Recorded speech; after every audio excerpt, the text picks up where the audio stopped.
At the heart of every poem lies the conviction to save souls.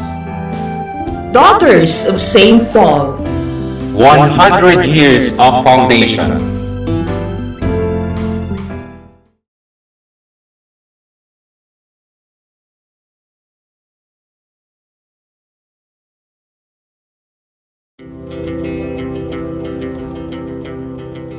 The Church Speaks, an episode where the Holy Father, the Pope, and the bishops of the Philippines speaks about their apostolic letters and exhortations to all Catholic Christians.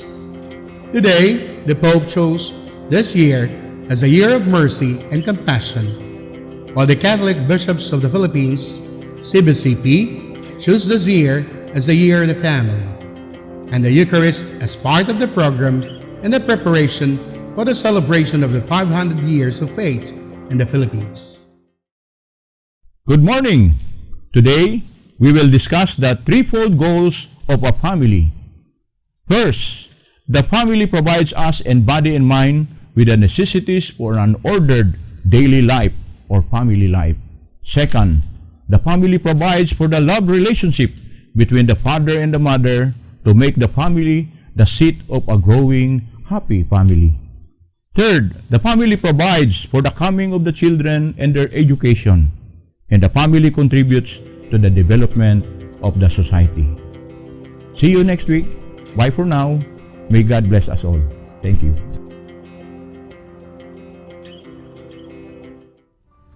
This Holy Mass is brought to you in collaboration with Ricardo O. Santiago, Stu and Nancy Santiago, APM Ad and Promo Management, Alex P. Montañez and family, Ernie and Mercy Evangelista, St. John Paul II College of Davao, Felia Mido and family, Royal Bread House Incorporated, Pat and Gigi Coronel and family, Teresita Villa Abrile, T. Linaw Trucking Services, iCrafter Optical Incorporated, Davao Durian Laundry Services Company, Protasio Takandong, Shardan, JDB Diversified Incorporated, Consolidated Plywood Industry Incorporated, Melvin E. Aviles, Porita Lorenzo and family, Attorney and Mrs. Eli Britannia and family,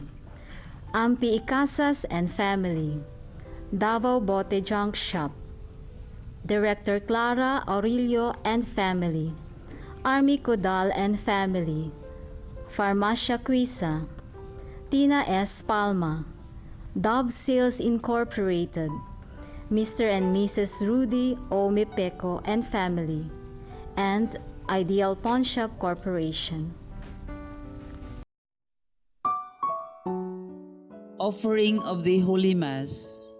Accept Most Holy Trinity. This sacrifice fulfilled at one time by the divine word, and now renewed on this altar through the hands of your priest. I unite myself to the intentions of Jesus Christ, priest and victim, that I may be entirely offered for your glory and for the salvation of all people.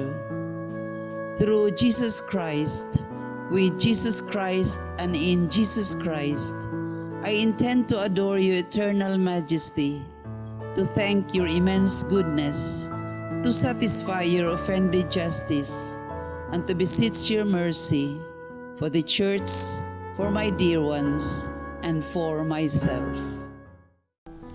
We pray for the intentions of our regular sponsors, choir members, donors, offerers, and volunteers of this Holy Mass, especially the sponsoring group, City Government of Davao Department Heads and Chief of Offices with employees headed by the City Administrator, Attorney Zulaika T. Lopez.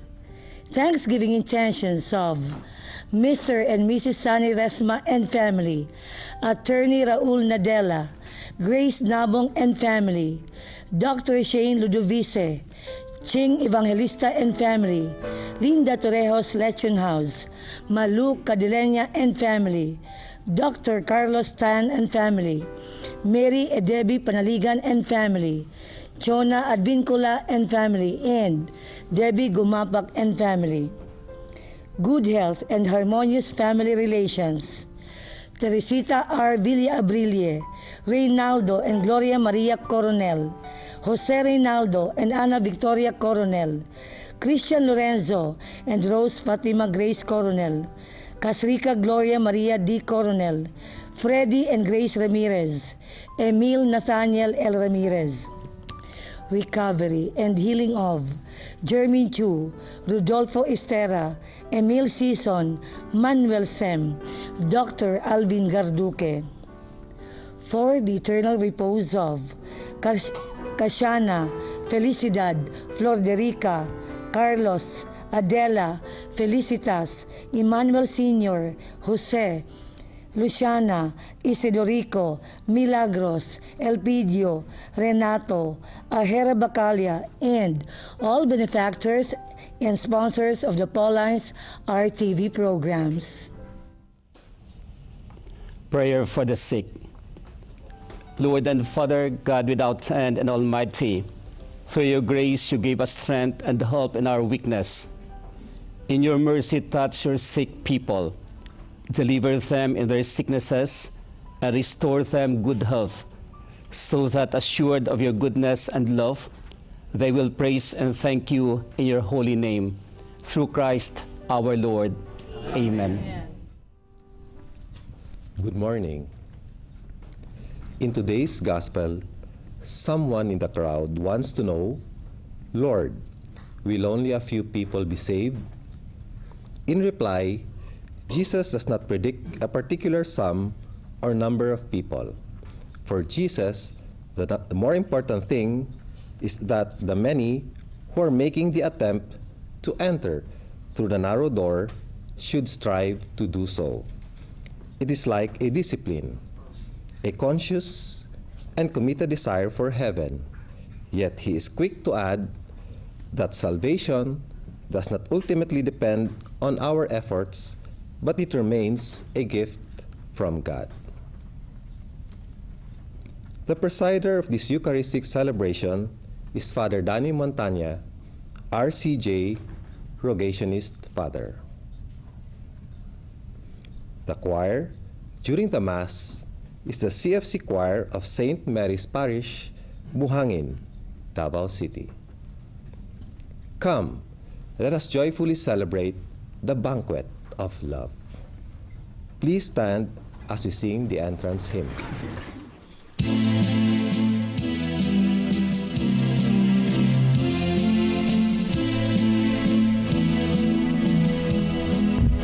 As we gather to give you praise, we give you thanks for the life we live.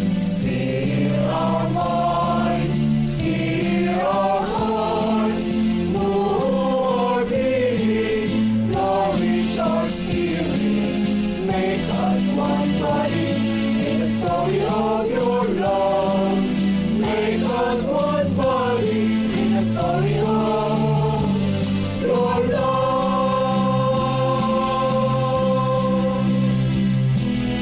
As we gather to join your feast, we give you thanks that you call us friends. Heal our minds, heal our move our being, nourish our spirit, make us one body in the bread and cup of blood. Make us one body in the bread and cup of blood.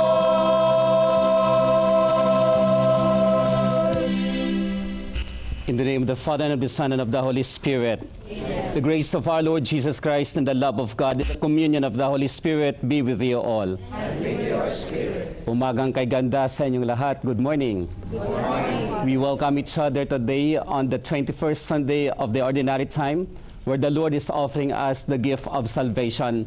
Let us open our hearts, let us open our families and communities as well, in order to accept this gift of the Lord. In particular way, we joined the city government of Davao on the 31st celebration of the Kadayawan. Pakibati po yung mga katabi niyo na magandang umaga. My dear brothers and sisters, let us acknowledge our sins and so prepare ourselves to celebrate the sacred mysteries. Together, I confess to Almighty God and to you, my brothers and sisters, that I have greatly sinned in my thoughts, in my words, in what I have done, in what I have failed to do, through my fault, through my most grievous fault. Therefore I ask Blessed Mary, ever Virgin, all the angels and saints, and you, my brothers and sisters, to pray for me to the Lord our God. May Almighty God have mercy on us, forgive us our sins, and bring us to everlasting life. Amen.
Good Let us pray. O God, who caused the minds of the faithful to unite in a single purpose, grant your people to love what you command and to desire what you promise, so that amid the uncertainties of this world, our hearts may be fixed on that place where true gladness is found. Through our Lord Jesus Christ, your Son, who lives and reigns within the unity of the Holy Spirit, one God, forever and ever. Amen. Please be seated. The prophet Isaiah foresees the day when all nations will come and worship the Lord in his holy city. Jesus underlines the same message when he says the people from all the ends of the earth will take their place at the feast in the kingdom of God. The first reading. A reading from the book of the prophet Isaiah. Thus says the Lord, I know their works and their thoughts, and I come to gather nations of every language. They shall come and see my glory.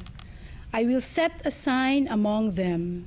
From them I will send fugitives to the nations, to Tarshish, Put and Lud, Mosok, Tubal and Javan, to the distant coastlands that have never heard of my fame or seen my glory, and they shall proclaim my glory among the nations. They shall bring all your brothers and sisters from all the nations as an offering to the Lord, on horses and on chariots, in carts, upon mules and dromedaries, to Jerusalem, my holy mountain, says the Lord, just as the Israelites bring their offering to the house of the Lord in clean vessels. Some of these I will take as priests and Levites, says the Lord. The word of the Lord. Thanks be to God.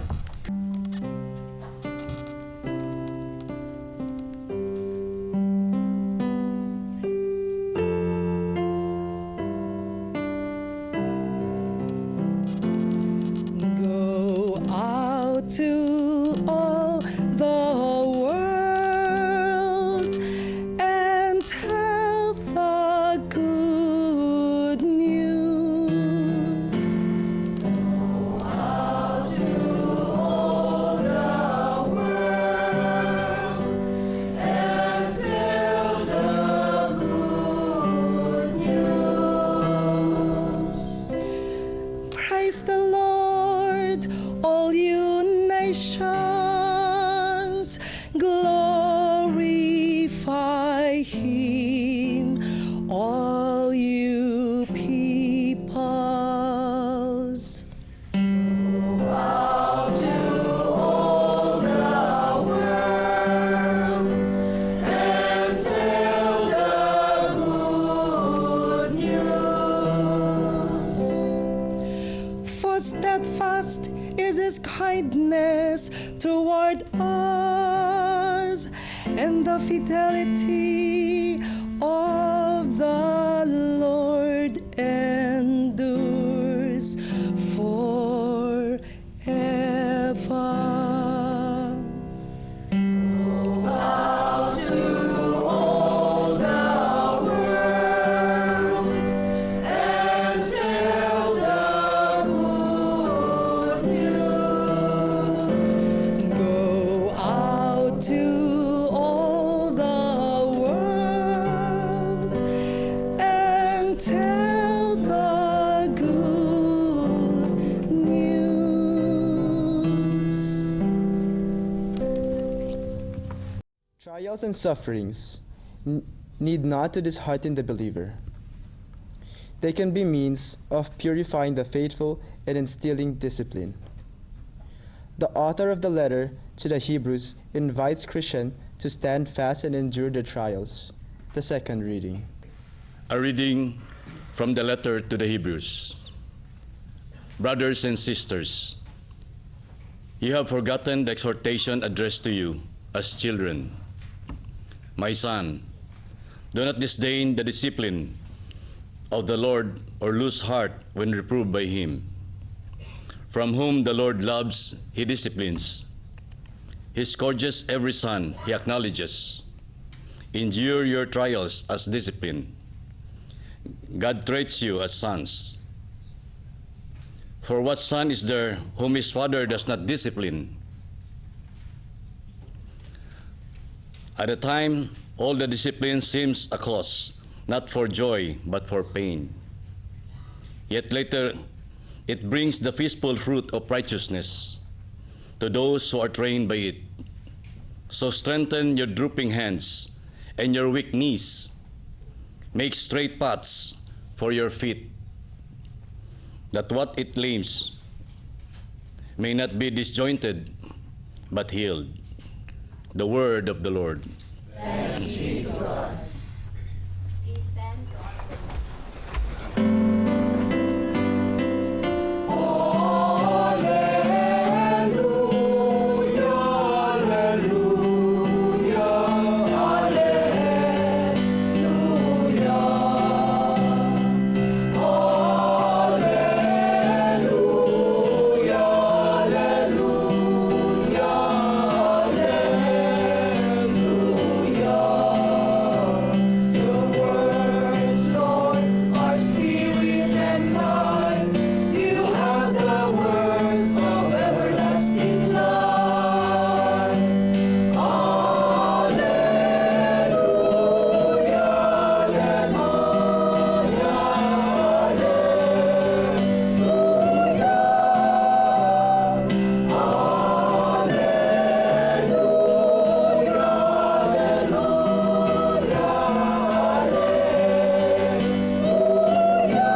The Lord be with you. And with your spirit. A reading from the Holy Gospel according to Luke. Glory to you, Lord. Jesus passed through towns and villages, teaching as he went and making his way to Jerusalem. Someone asked him, "Lord, will only a few people be saved?" He answered them, "Strive to enter through the narrow door. For many, I tell you, will attempt to enter, but will not be strong enough. After the master of the house has arisen and locked the door, then you will be standing outside, knocking and saying, 'Lord, open the door for us.' He will say to you in reply, 'I do not know where you are from.' And you will say, 'We ate and drank in your company, and you taught in our streets.' Then he will say to you, 'I do not know you where you are from. Depart from me, all you evildoers.' And there will be wailing and grinding of teeth when you see Abraham, Isaac, and Jacob, and all the prophets in the kingdom of God, and yourselves cast out. And people will come from the east and the west, and from the north and the south, and will recline at table in the kingdom of God. For behold, some are last who will be first, and some are first who will be last." The Gospel of the Lord. Praise to you, Lord Jesus Christ. Madayaw na umaga sa inyong lahat. Good morning. Pakisabi sa kanan mo, ang ganda mo ngayon. O sa kaliwa, pakisabi, mas maganda ako sa iyo. We welcome each other today on the 21st Sunday of the Ordinary Time, and providentially as well in the city of Davao, we have this beautiful celebration of Kadayawan, a moment of celebrating our blessing, a moment of sharing it, a moment of recognizing that each one shares in the formation of the government, and so therefore in the formation of the kingdom of God. Amen. Amen. I believe and I'm convinced the main theme of today is all about salvation. At the outset, I would like to propose this reflection that this salvation is offered to each one. The thing is, are you willing to accept that gift of salvation? But perhaps beautifully, when the apostles ask, "Lord, are there many who will be saved?" It could be our own personal question, "Lord, maililigtas mo ba ako?" O pakitanong nga sa kanan mo, "Maliligtas ba ako ni Lord?" Pakitanong nga. O sa kaliwa, pakisabi, "Kung hindi ka magbago, wala kang pag-asa." I guess at the bottom line, to the offer and the gift of salvation, there is the underlying question, "Lord, will I be saved?" And therefore, that would be ours. For the last week, it is so nice to see different phases of salvation. When I was able to talk to a student yesterday, he has a problem to his father, but afterwards he knew that his father means so much for him, and therefore he worked so hard. Then before he left, he said, "Father, thank you for this realization. I am happy. I will go back home to talk to my father." That's salvation. That's blessing. When I saw a minimum wage worker the other day toiling so hard, and when I asked how much is your salary, and when he said, "Father, 350, but with the 350, I can feed my family." That is salvation. That is blessing. When I saw others at SM, when they said, "Father, thanks be to God, we have all these possibilities. We have our food. We have something at home. We can still buy some other things." For them, that's salvation. That's blessing. But when we go to the Lord, when he says salvation, he wanted to say, "I wanted the best for you, your well-being. And therefore, at the end of the day, I wanted to be with you in the home of the Father." Are you accepting this gift of salvation? Yes. Do you want to be with the Lord? Yes. Parang wala sa mukha nyo, no? O, ulitin ko, ha? Do you want to be with the Lord? Yes. Papakisabi nga, "Lord, I want to be with you." Lord, I want to be with you. Papakidagdag, "Lord, pwede mo na akong kunin." Kita niyo, ayaw. Papakisabi sa kanan mo, "Lord, siya munang unahin mo." I guess, at the outset, we see where we are. And this is the salvation offered by the Lord. And the first would say, to the nations he proclaimed that gift of salvation. All the ends of the world. Beautifully sung in the responsorial psalm. Places that had not heard the Lord. Places where it was not proclaimed. Places perhaps where it's too far. But then the Lord says, "I will offer that gift of salvation." And so therefore, pagan nations, that simply Israel, and we are part of that nations, gathered today because we are invited by the Lord.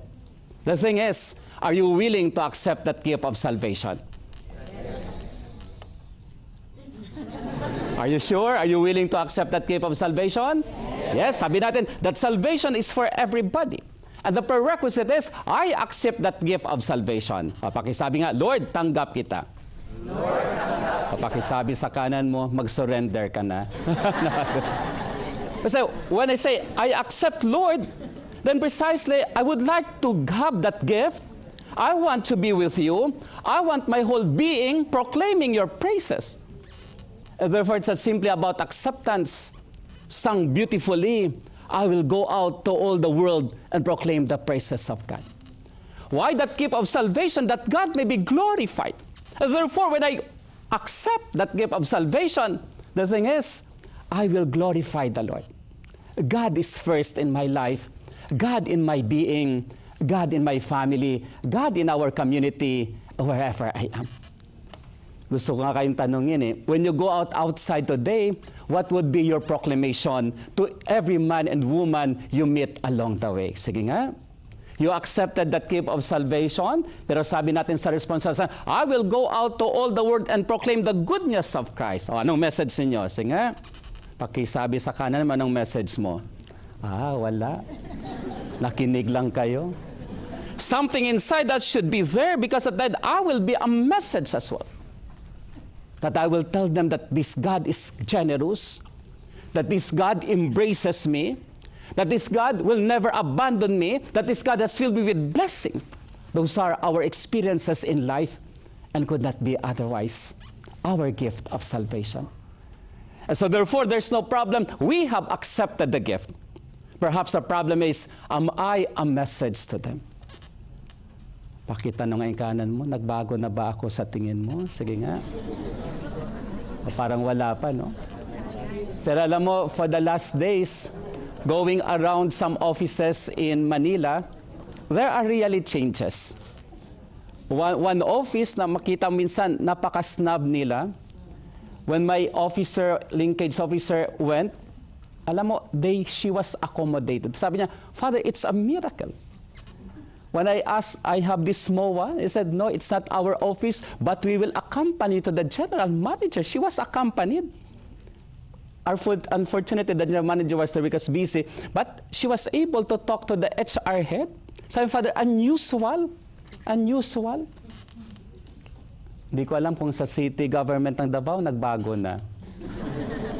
Papakisabi nga sa kanan mo, ikaw ang palaging late. Di ba?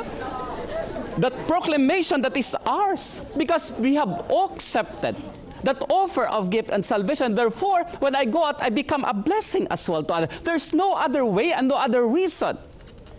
But my life becomes a proclamation, becomes a message of God's salvific mission. Amen? Amen. Pangalawa, that offer of salvation is there. But second reading invites us to embrace discipline. Yun ang maganda. Sabi niya, do not be disdain when you are being disciplined. Perhaps do not complain or do not answer back. Discipline is part of the love of God. That's why at times we are chastised. Minsan mga kaibigan say, Father, ang tindi ng aking problema. Parang saan ba si Lord? Ganun yung mga panaghoy. But at the end, you will rest that they will come back, Father, the Lord is still good. Father, amidst the sickness of my husband, he survived. And now he's recuperating. Tinatch lang kami ni Lord. Hinipo lang kami ng Panginoon. O pakitouch yung katabi mo. Pakisabi sa kanya, si Lord ako. Sige nga. O you see? O hindi kayo. Kaya ang ganda yung say, the discipline of God that should be embraced by us because that is the love of God. He reproves us, yes.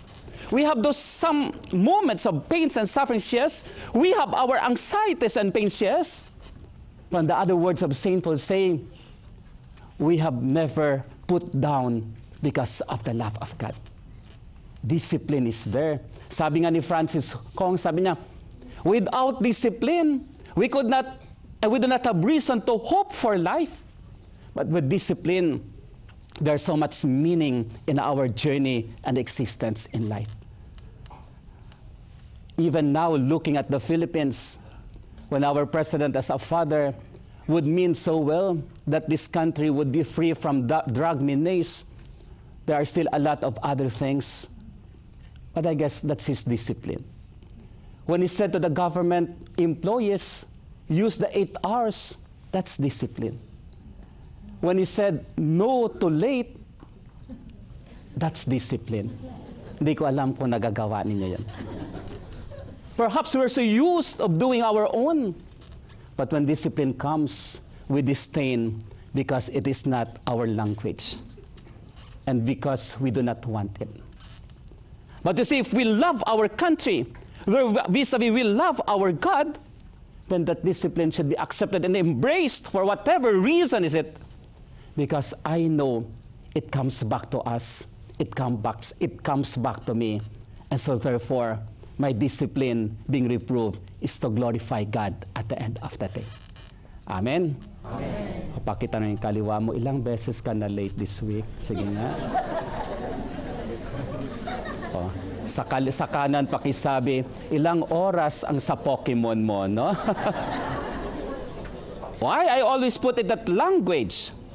Not using perhaps the 8 hours, it's stealing also. Not using the 8 hours is against discipline. Not using it's against the charity and the very justice that we are calling for. And therefore, discipline should be there. Are you accepting discipline? Yes. Although ngayon, no, with the many laws, yung mga magulang minsan, you could not touch your child anymore because against. Pero when we were young, di ba? When we were young, until now we are young, di ba? We accept those discipline. Pag pinalo tayo, we know it's for our own good. Although ngayon, with all the rights, with all the rights, children's rights. Pero minsan I ask myself, where is now the role of a mother or a father? That when as child, lalo US, when he will simply call 911, it's there. Perhaps it's okay because the government protects. Pero the inherent right of parents to discipline. But that, the inherent right of God to discipline us. And that for us to embrace that discipline.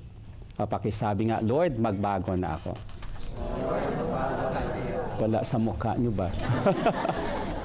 And that lastly, when we say, this is the offer of salvation, I accept, I embrace discipline, now I enter the narrow door. Ang hirap pumasok sa pintuan na makitid, ha? Lalo medyo malalaki sa atin, no? Medyo may kahirapan. For the end, it's a narrow door of goodness. It's a narrow door of purity. It's a narrow door of no corruption. It's a narrow door of a life well lived for God. Narrow door. It's too easy to look for wider doors of perdition, of wider doors perhaps of corruption, of drugs that would give us temporary joy. But at the end, so much room for suffering as well. The narrow door is to maintain that goodness of our life. And at the end of the day, when the door is closed, we can simply hear the voice, "You are my beloved son, my beloved daughter." Alam mo yung fear ko? At the end of the day, when I knock at the door of the Lord and say, "Lord, I am a priest," I would say, "I don't know you." That's the most painful one. That's the most painful one. Hindi ko alam in your offices how many would say, "Wala ako, I don't know you." We have not entertained them, the faces of God that come to us. But we say, narrow door, hopefully at the end of the day, "Lord, I did my work, I made good." We hear that voice. But like my fear, I might hear, "You are not here, and your name is not listed." What happens? I leave it in the mercy of God. O pakisabi nga sa kanan mo, nakalista ka na kay Lord. Sige nga. O sa kaliwa, pakisabi, malapit ka ng kunin ni Lord. No? Diba, ang ganda nito, we say, "Lord, Lord, we ate and drank with you." You see, enumerating what they have done. We say, it's not a condition sine qua non. We say, you eat and drank with the Lord when you are close to the church. Then you have your gift of salvation. Never a condition when we do not do good. We can offer everything, but not doing good. It's not salvation. But hopefully at the end of the day, we will say, and we will hear the voice, "You are my beloved son." Diba? Ang ganda nun. Mga parents, when you say to them, "You are my beloved son, my beloved," those are inspiring moments. And for us at the end of the day, hopefully we hear the voice. Amen? Amen. Narrow door of life. Narrow door of fidelity. Narrow door of love. Narrow door of peace. Narrow door of the many things that we can do because simply we love this God, we love His kingdom, and we love the church as well. At the end, it goes as well to our love for the community and the city where we belong. My feel is, when there is so much goodness for each one, we build a civilization according to Jacques Maritain of love and humanism. And therefore, we see its face, and its face is a glorified God. Because our faces as well are expressions of the mercy of God. Amen? So are you accepting this salvation? Yes. Are you embracing discipline? Yes. Are you willing to enter the narrow door? Yes. We'll see that one on Monday when you go back to the offices. A Tuesday for Davao and for the rest of the world when you come to your work. And that will say, "I do it completely because I love." May the Lord give us that grace and the blessing. In the Eucharist, it's an experience of God embracing us, accepting us, giving us that gift of salvation. Amen.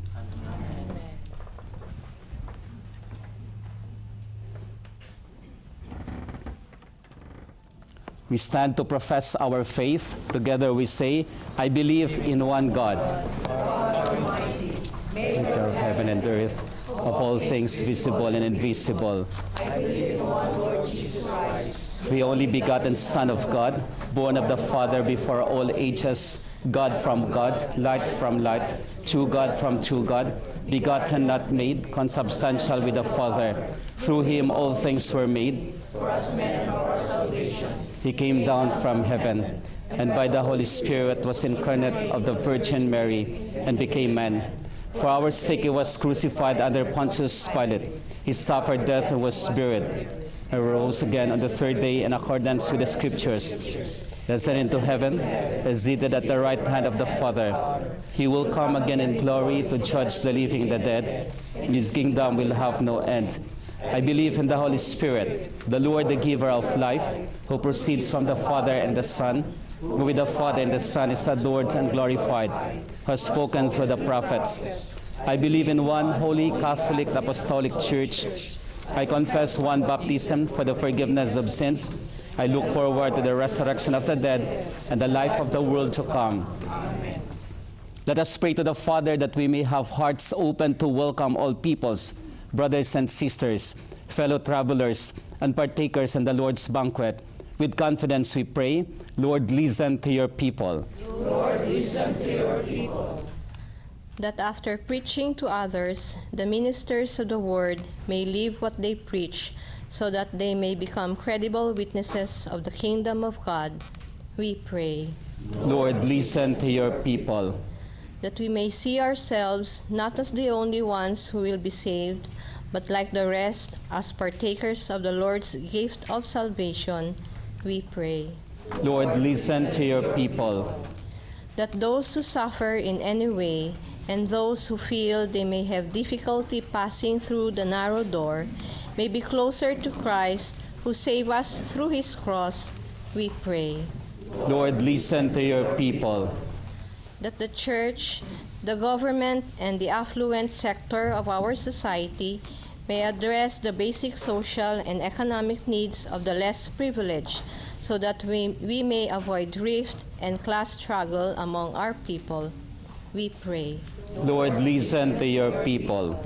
That we who partake in your table of love be also eager to share this love to others, especially to those who are sick, aged, and handicapped, we pray. Lord, listen to your people. For those who have fallen asleep in the hope of the resurrection, especially the sponsors, benefactors, and cooperators of the TV mass production, that God may welcome them in heaven, we pray. Lord, listen to your people. In the silence of our hearts, we pray for our personal intentions and for the many people who have not heard the good news of God. May they find instruments preaching to them, as we pray in particular for the safety of the Kadayawan celebrations and festivities. Father, fill our family with your Spirit so that our lives may give you praise and glory. We ask this in the name of Jesus, our Lord. Amen.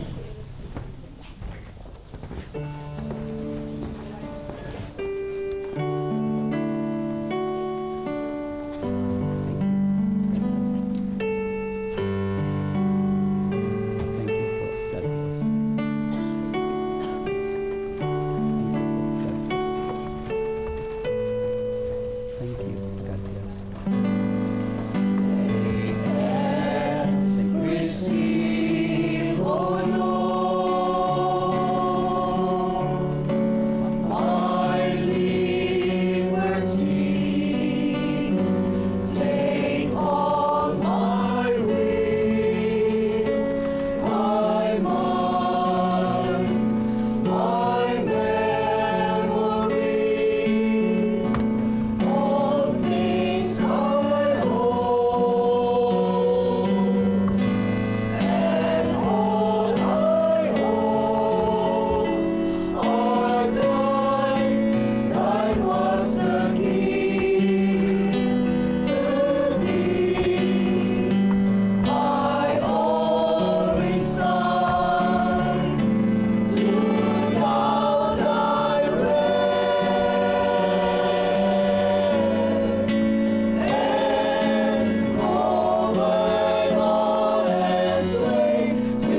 Blessed are you, Lord, God of all creation, for goodness, who have received the bread we offer you, fruit of the earth and work of human hands, will become for us the bread of life.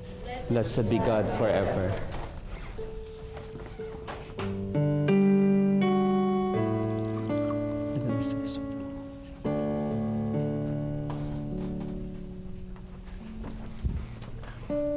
Blessed are you, Lord, God of all creation, for goodness, who have received the wine we offer you, fruit of the final work of human hands. It will become our spiritual drink. Blessed be God forever.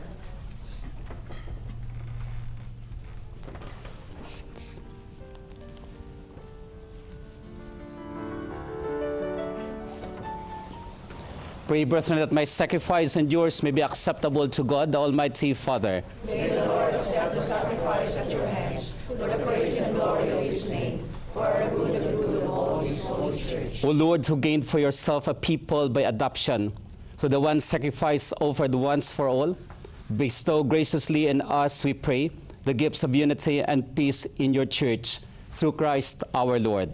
Amen. The Lord be with you. And with your spirit. Lift up your hearts. We lift them up to the Lord. Let us give thanks to the Lord our God. It is right and just. It is right and just, our duty and our salvation, always and every word to give you thanks, Lord, Holy Father, Almighty and eternal God. For you laid the foundations of the world and have arranged the changing of times and seasons. You formed man in your own image and set humanity over the whole world in all its wonder, to rule in your name over all you have made, and forever praise you in your mighty works, through Christ our Lord. And so with all the angels we praise you, as in joyful celebration we acclaim.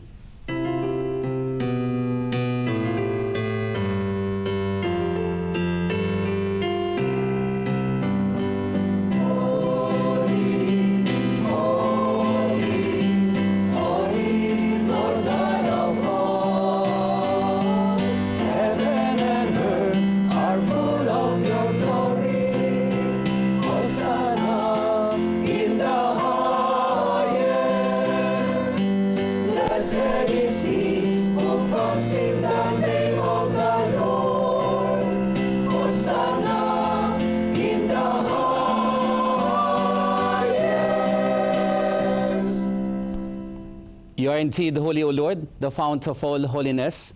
Make holy therefore these gifts, we pray, by sending down your Spirit upon them like the dewfall, so that they may become for us the body and blood of our Lord Jesus Christ. At the time he was betrayed and entered willingly into his passion, he took bread and giving thanks, broke it, and gave his disciples, saying, Take this, all of you, and eat of it, for this is my body, which will be given up for you.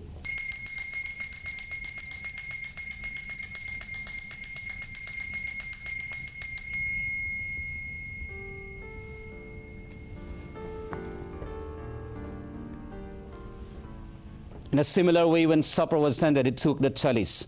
Once more giving thanks, he gave his disciples, saying, Take this, all of you, and drink from it, for this is the chalice of my blood, the blood of the new and eternal covenant, which he poured out for and for many, for the forgiveness of sins.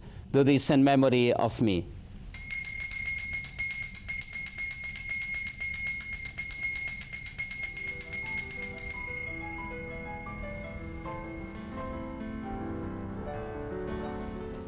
The mystery of faith. When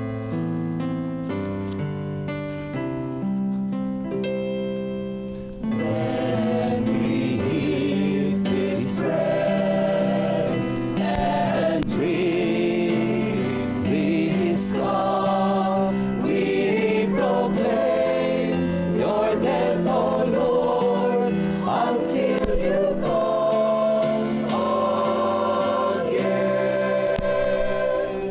Therefore, as we celebrate the memorial of his death and resurrection, we offer you, Lord, the bread of life and the chalice of salvation, giving thanks that you have held us worthy to be in your presence and minister to you. Humbly we pray that partaking of the body and blood of Christ, begun to one by the Holy Spirit, remember, Lord, your church spread throughout the world, and bring her to the fullness of charity, together with Francis, our Pope, Romulo and George, our bishops, and all the clergy. Remember also our brothers and sisters who have fallen asleep, in the hope of the resurrection, and all who have died in your mercy, welcome them into the light of your face. Have mercy on us all, we pray, that with the Blessed Virgin Mary, Mother of God, with Blessed Joseph, her spouse, with the blessed apostles, with Saint Anthony, Saint Hannibal, and all the saints who have pleased you throughout the ages, we may merit to be co-heirs with eternal life. We praise and glorify you through your Son, Jesus Christ. Sa pamamagitan ni Kristo, kasama niya at sa Kanya, ang lahat ng parangal at papuri ay sa iyo, Diyos Amang makapangyarihan, kasama ng Espiritu Santo, magpasawalang hanggan.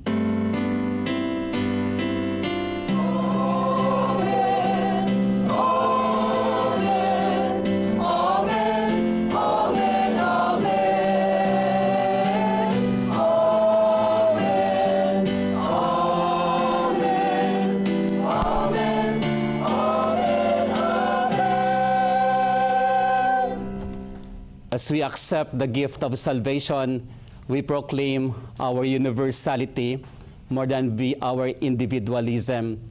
As we accept our discipline, we embrace also communion more than being divided. And as we enter the narrow door, we know and we see that there is a way out, and so therefore we see it is inclusive more than being exclusive. To the Father, as a way of praising Him for the gift of salvation offered in Jesus, we address the prayer Jesus taught us.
Deliver us, Lord, we pray, from every evil. Graciously grant peace in our days, that by the help of your mercy be always free from sin, safe from all distress, as we await the blessed hope and the coming of our Savior, Jesus Christ.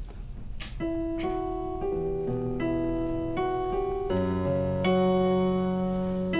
the kingdom, the power, and the glory are yours, now and forever.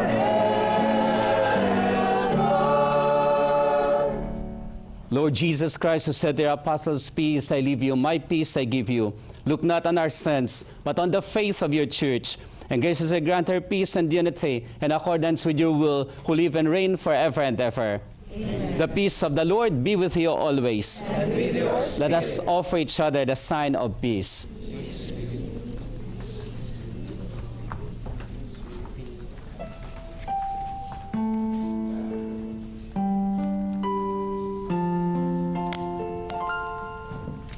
Lamb of God, you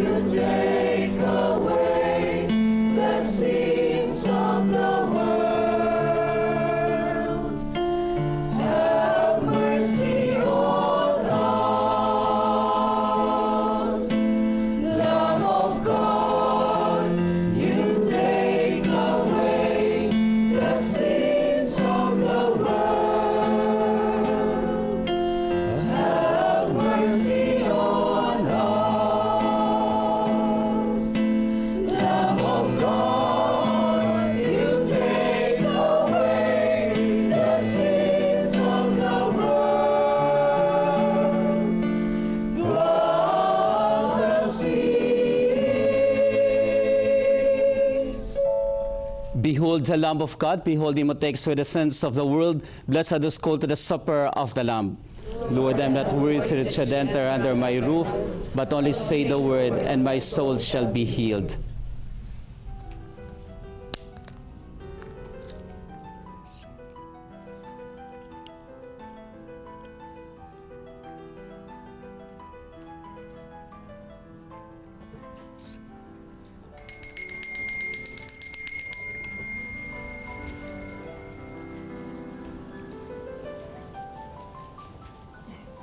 Body of Christ.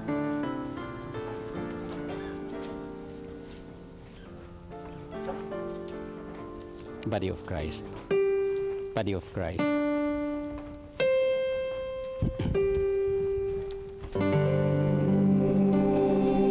Body of Christ.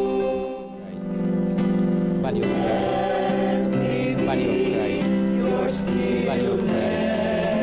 Body of Christ. Body of Christ. Body of Christ.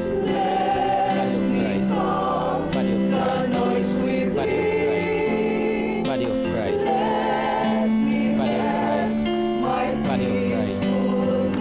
Body of Christ. Body of Christ. Body of Christ. Body of Christ. Body of Christ. Body of Christ. For just a moment,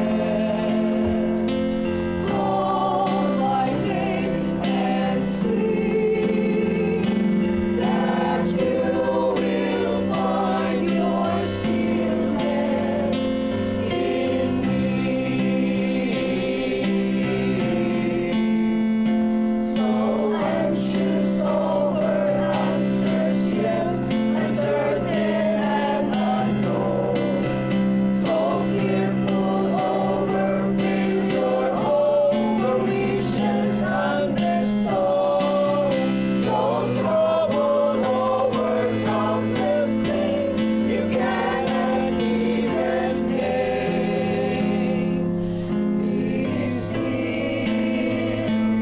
my hand will ease your pain.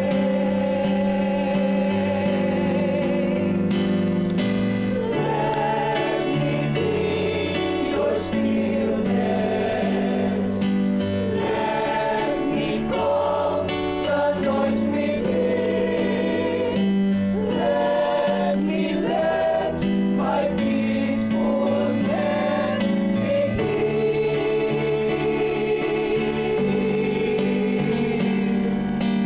Rest for just a moment.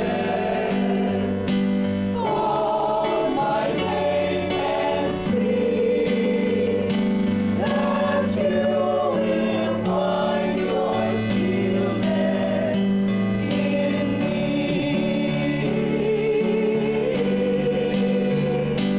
Yes, you will find your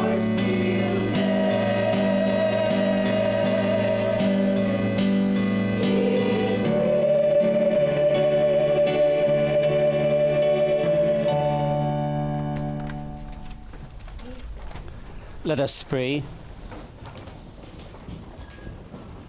Complete within us, O Lord, we pray, the healing work of your mercy, and graciously perfect and sustain us, that all things will please you through Christ our Lord.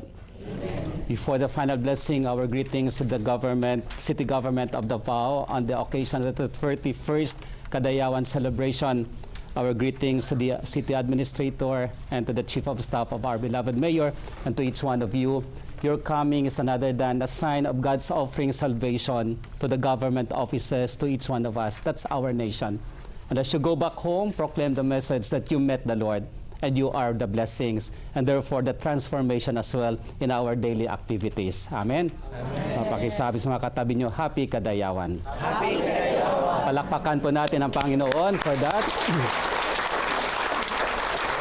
We continue to pray for the safe celebration and for the safety of each one.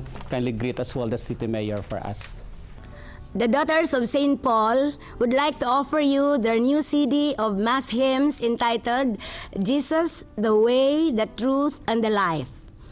Together with the CD is the songbook, which contains the notes and voice arrangements. The CD costs only 285 pesos and the songbook at 95 pesos. Available at their bookstore at Bolton Street. Thank you and have a blessed day. The Lord be with you. And with your spirit. May Almighty God bless you, the Father, and the Son, and the Holy Spirit. Go forth in the peace of Christ. Thanks be to God. Palakpakan natin ang Panginoon at ang bawat isa. Happy Sunday.